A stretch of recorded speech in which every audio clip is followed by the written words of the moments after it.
అంబేద్కర్ కోనసీమ జిల్లా రాజోలు నియోజకవర్గంలో అభివృద్ధి పనులు ఊపందుకున్నాయి. మల్కీపురం, సకినేటిపల్లి, రాజోలు మండలాల పరిధిలో గ్రామాలను అనుసంధానం చేసే 21 పంచాయతీ రోడ్ల నిర్మాణానికి రాజోలు జనసేన ఎమ్మెల్యే శ్రీకారం చుట్టారు.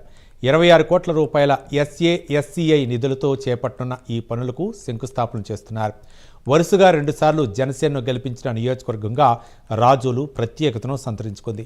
ఈ నేపథ్యంలో జనసేన పార్టీ అధినేత ఉప ముఖ్యమంత్రి పవన్ కళ్యాణ్ ఆశించిన స్థాయిలో నియోజకవర్గ అభివృద్ధి జరుగుతోందా? ప్రజలకు ఇచ్చిన హామీల్లో ఇప్పటి వరకు ఎన్ని హామీలు అమలయ్యాయి? రానున్న రోజుల్లో రాజోలు రూపురేఖలు మార్చేందుకు ఎమ్మెల్యే ప్రణాళికలేంటి?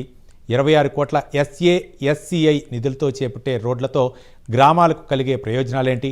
ఈ అంశాలపై రాజోలు జనసేన ఎమ్మెల్యేతో మా అంబేద్కర్ కోనసీమ జిల్లా ప్రతినిధి Surya face to face. Ambedkar Konaseema జిల్లా రాజోలు నియోజకవర్గంలో మనం ప్రస్తుతం ఉన్నాం. ఈరోజు పలు అభివృద్ధి కార్యక్రమాలు శంకుస్థాపన చేయడం జరుగుతుంది. రాజోలు ఎమ్మెల్యే గారు దేవరప్రసాద్ గారు మనతో ఉన్నారు. ఆయన మరిన్ని విషయాలు ఆయన అడిగి తెలుసుకుందాం. సార్ చెప్పండి, ఈరోజు రేపు సుమారుగా 23 పైగా శంకుస్థాపన పెట్టుకున్నారు. ఈ ప్రధాన కారణం ఏంటండి? రాజోలు నియోజకవర్గంలో శాసకీయ నిధులతో గౌరవ పవన్ కళ్యాణ్ గారి శాఖ నుంచి మాకు 21 రోడ్లు శాంక్షన్ అయ్యాయి, సుమారు 26 కోట్ల రూపాయలు. దాంతోపాటు ఇంకొక R&B రోడ్డు మొత్తం కలిపి 28 కోట్ల రూపాయలతో ఈ 2 రోజులు మేము శంకుస్థాపనలు చేసుకుంటూ ఉన్నాం. ఇవి చాలా కాలంగా ఇక్కడ ప్రజలు చాలా ఇబ్బందికరమైన పరిస్థితులు ఉన్నారు. రోడ్లు లేదు, గత 10-15 సంవత్సరాల నుంచి సరైన రోడ్ల మీద దృష్టి లేదు. అలాంటి పరిస్థితిలో ఈ రోడ్లన్నీ కూడా పవన్ కళ్యాణ్ గారు ఈ రోజున ముందుకు వచ్చి ఈ పంచాయతీరాజ్ రోడ్లు ముఖ్యంగా వారు మనకి మంజూరు ఇవ్వటం, 26 కోట్ల రూపాయలు శాంక్షన్ చేయటం, దాంతో మనం ఇవన్నీ కూడా మనం స్టార్ట్ చేసుకుంటా ఉన్నాం. ఈరోజు శంకుస్థాపన చేస్తున్నాం. వచ్చే 6 నెలల్లో తప్పనిసరిగా ఇవన్నీ కంప్లీట్ చేస్తారు. ఇవన్నీ చాలా ప్రాముఖ్యమైన రోడ్లు ఇవి. ఇదే కాకుండా ఇంకొక 23 రోడ్లు అడిగాను వారిని, ఇంకొక 20 కోట్ల రూపాయలతో తప్పనిసరిగా సెకండ్ ఫేజ్లో చూస్తానని చెప్పారు. ఇవే కాకుండా వేరు నిధుల నుంచి సుమారుగా 120 కోట్ల రూపాయలకి మనం ప్రతిపాదనలు చేసుకొని శాంక్షన్ తెచ్చుకుంటా ఉన్నాం. రాజోలు గడ్డ జనసేన అడ్డ అంటారు. అలాగే 40,000 ఓట్ల చిలకు మెజారిటీ వచ్చిన నియోజకవర్గం అండి ఇది.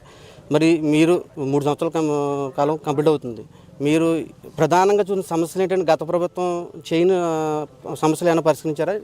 మీకు తెలుసు, గత 2 సంవత్సరాల 2 మాసాలుగాను పూర్తిగా సమస్యలు ఏదైతే ఉన్నాయో అది మంచినీరు కానీ, లేకపోతే ఈ కరెంటుకు సంబంధించిన లో వోల్టేజ్ కానీ, రోడ్లు లేకపోవటం కానీ, ముంపు కానీ, ఇవన్నీ కూడా చాలా తీవ్రమైన సమస్యలు ఇక్కడ ఈ నియోజకవర్గంలో. ఇది ఈరోజు సమస్య కాదు, గత 2-3 దశాబ్దాలుగా సఫర్ అవుతున్న పరిస్థితి. వీటికి సొల్యూషన్ అంతా వర్కౌట్ చేశాను. ఈ సంవత్సరాంతానికల్లా మనం ఈ తీర ప్రాంత గ్రామాలన్నింటిలో కూడా మంచినీళ్ళు తీసుకుంటాం. ప్రతి ఇంటికి కూడా ట్యాప్ వేస్తాం. ప్రతిరోజు మంచినీళ్ళు వచ్చే పరిస్థితి తీసుకొస్తాం.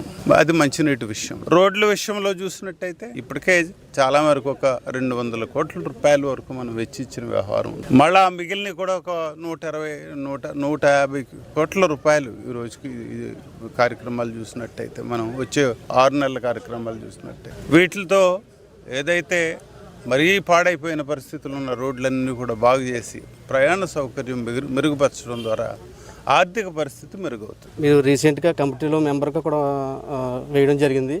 అయితే ప్రధానంగా రిటైర్డ్ ఐఏఎస్గా ఉన్న మీరు, అంటే ముందు నుంచి కూడా అందరినీ సమానంగా చూడాలని ఒక విధానం మీ దగ్గర మొదటి నుంచి ఉంది.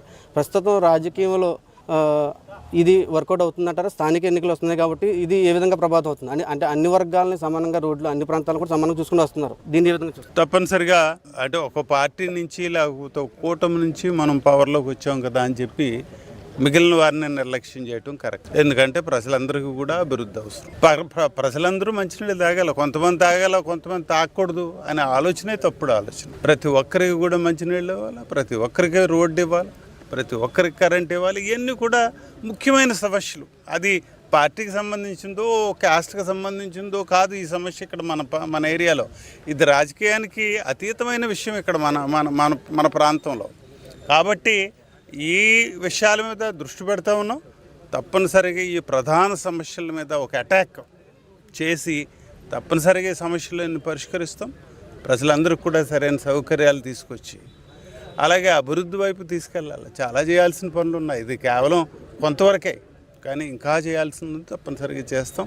మీరు అన్నదానికి సమాధానంగా మనం మార్పు తీసుకొస్తామని చెప్పాం జనసేన నుంచి వచ్చిన రోజు. చివరగా అంతర్వేది నీళ్ళ ట్యాంక్ సంబంధించి ఇంకా దాంట్లో ఉప్పు ఇంకా ఉంటుందని చెప్పేసి ప్రజలు కొంచెం ఆరోపిస్తున్నారు. దీని గురించి అన్న తప్పనిసరిగానండి కొన్ని విషయాలు బిగినింగ్లో అన్నీ కూడా 100% సాల్వ్ అయిపోతుందని నేను చెప్పలేను.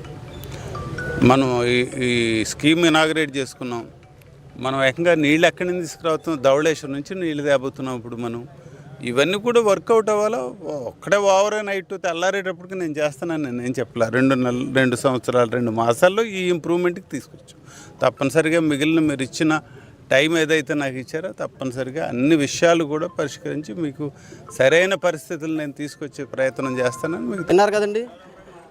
జనసేన ఎమ్మెల్యే రాజోలు, జనసేన ఎమ్మెల్యే దేవర ప్రసాద్ గారు కులం, మతం, ప్రాంతంతో నాకు సంబంధం లేదు, నేను అన్ని వర్గాల ప్రజల కోసం నేను ఎన్నికయ్యాను, అన్ని వర్గాల ప్రజల కోసం నేను పాటుపడతాను, రోడ్ల విషయంలో అవుతాను, నీళ్ళ విషయంలో అన్నింటిలో ఎప్పుడూ చేయని విధంగా రాజోలు నియోజకవర్గాన్ని అభివృద్ధి పదంలో నడిపిస్తానని చెప్పేసి ఆయన చెప్పడం జరిగింది. ఇది ఇక్కడ పరిస్థితి. రాజోలు నియోజకవర్గం నుంచి సూర్య, ప్రైమ్ న్యూస్.